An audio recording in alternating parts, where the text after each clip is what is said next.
So ito yung sistema mga kabigs pag tumawid ka ng Kalapan. So kailangan mapuno pa talaga ito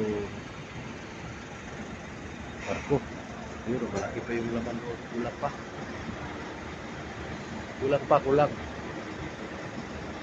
So kami nakasakay na kami dito sa harap. So 3 hours daw. 3 hours to 4 hours yung Kalapan. So, time check. Alauna 42 pero hindi pa kami nakaalis. So aakyat muna kami. So ito yung barko ng Montenegro mga kabigs. Santa. Yun yung pangalan. Ang linis ng barko nila. Yan, kulang pa. Marami pang kulang mga kabigs. So, wala pang tulog.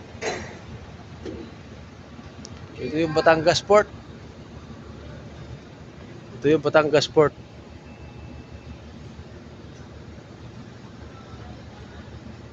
Batangas Port.